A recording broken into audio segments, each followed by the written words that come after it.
जय श्री राधे। दोस्तों, उसका अगला पार्ट अब मैं दूसरे वीडियो में शुरू कर रही हूँ।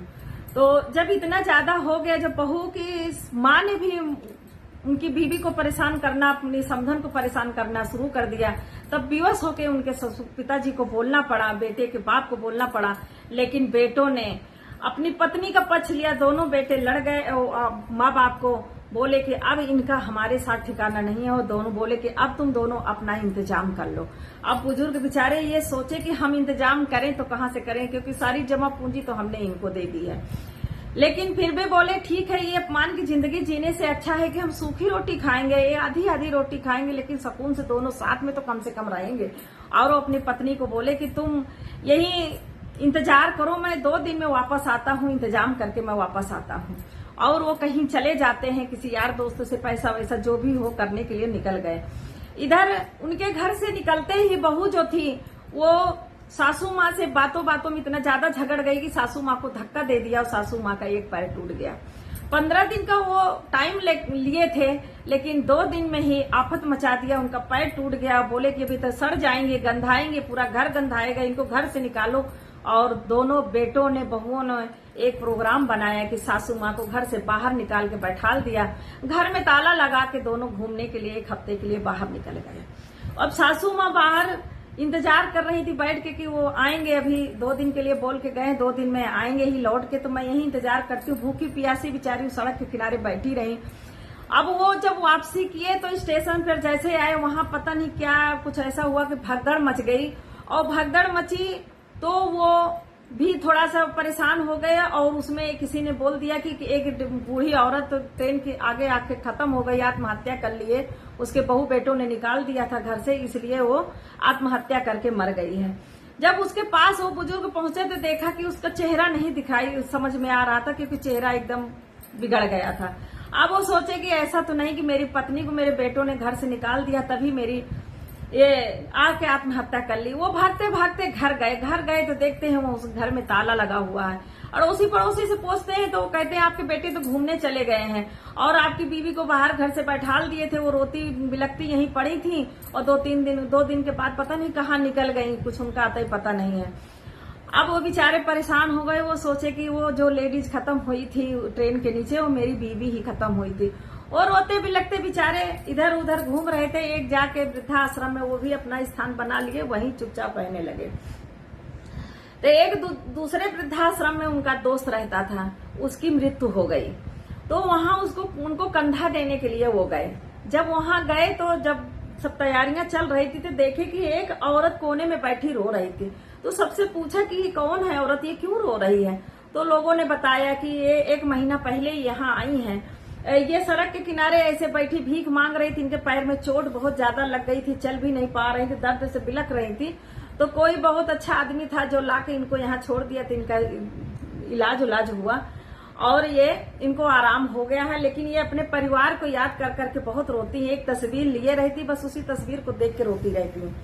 वो बुजुर्ग जाके पीछे से देखते हैं तो तस्वीर उन्हीं की रहती है, अपने पति की तस्वीर को लेके वो रोती रहती है। उन्होंने उनका नाम लेके जैसे आवाज दिया, नाम देव, तो पलट के देखा कि अरे वो तो ये हमारे पति देव कहाँ से आ गए। वो दौड़ के उनके चिपक के खूब रोने लगी। बोली तुम हमें छोड़कर कहाँ चले गए। बोले मैं तो तुझे ढूंढ रहा था, तू कहाँ चली गई थी। बोले तुम्हारे जाते ही बच्चों ने 15 दिन का तुम टाइम देके 2 घंटे का भी टाइम नहीं दिया और मुझे घर से धक्का दे के निकाल दिया। बहू ने मुझे धक्का दे दिया था, मेरा पैर भी टूट गया था और मुझे दर्द में ऐसे सड़क पे छोड़ के मेरे बच्चों ने घर में ताला लगा के चले गए। तो पतिदेव उनके कहने लगे कि देखा जो तू कह रही थी, मेरे बहू बेटे बहुत अच्छे हैं, असली रंग दिखा दिया, सारी जिंदगी की जमा पूंजी ले ली, हम लोग अपने सपनों को नहीं पूरा कर पाए। तेरी इच्छा रहती थी कि चलो कहीं एक बार सिनेमा हॉल में बैठते हैं और पॉपकॉर्न खाते हैं, हाथ में हाथ डाल के पिक्चर देखेंगे, लेकिन ये शौक कभी नहीं पूरी हो पाई क्योंकि हम बच्चों की अपनी खुशियां पूरी करते रहे। और आज मेरे बच्चों ने ऐसा कर दिया तुम्हारे साथ, तुम चिंता ना करो, तुम्हारे आंसुओं का मैं एक आंसुओं को मैं बदला लूंगा।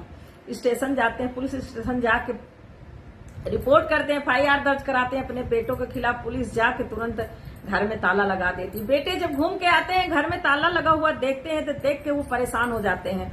जब पड़ोसी उनको बताते हैं कि तुम्हारे माता पिता ने सब कराया है तो पीछे से माता पिता भी पहुंच जाते हैं पुलिस के साथ। तो बड़ा बेटा बड़े विनम्र स्वभाव से मन प्रेम से पिता से कहता है कि पापा ये आपने क्या कर दिया।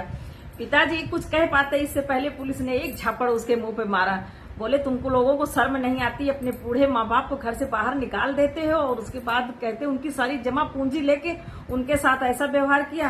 अब ये घर तुमको नहीं मिलेगा, ये घर अब तुम्हारे माँ बाप का है। बोले हमारे पत्नी के नाम है। बोले ऐसा कुछ भी नहीं है, जो होना था सब हो गया। और वो बुजुर्ग जो है घर अपनी पत्नी के नाम करा देते हैं। बेटे बहू बहुत गिड़गिड़ाते हैं, लेकिन वो बिल्कुल पसीजते नहीं। कहते तुम लोगों ने हमें खून का आंसू रुलाया, अब मैं नहीं पसीज सकता, मैं अब इस घर में अपनी पत्नी के साथ रहूंगा। बेटों ने अपने कर्म की वजह से बिना छत के हो गए, सड़क पर आ गए और वो पति पत्नी उस घर में रहने लगे। दोस्तों आप लोग ये बताइए कि जो माता पिता ने उनके साथ किया, सही किया या गलत किया? मेरे समझ से तो 100% उन्होंने बहुत सही किया है, क्योंकि जो बच्चे माँ बाप के साथ इस तरह करें, उनके साथ ऐसी ही सजा होनी चाहिए। उन्हें घर से निकाल ही देना चाहिए, इनको रखने से कोई फायदा नहीं है। अगर आप मेरी कहानी से प्रेरित हुए हैं तो लाइक फॉलो शेयर जरूर करिएगा। और ये कहानी एकदम मनगढ़ंत कहानी नहीं है भाइयों। ये हम जब देखते हैं आगे पीछे अगल बगल अपने कहीं न कहीं कुछ चीज हम देखते हैं तो उसी को हम कहानी आप लोगों के सामने पेश करते हैं। बहुत लोग कहते हैं मनगढ़ंत कहानी नहीं है। अगर ये मनगढ़ंत कहानी होती तो आज दुनिया में इतने वृद्धाश्रम न बनते और वृद्धाश्रम में इतने वृद्ध न मिलते।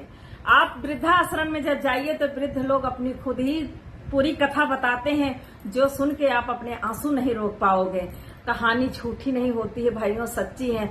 अपनी परंपराएं बदलिए, अपने संस्कार बदलिए, अपने माँ बाप को इज्जत सम्मान से अपने साथ रखिए। मैं सबसे यही कामना करती हूँ, सबसे यही विनती करती हूँ कि अपने माँ बाप की इज्जत करिए और उनको अपने घर में मान सम्मान से रखिए, क्योंकि उन्हीं के कारण आप हैं।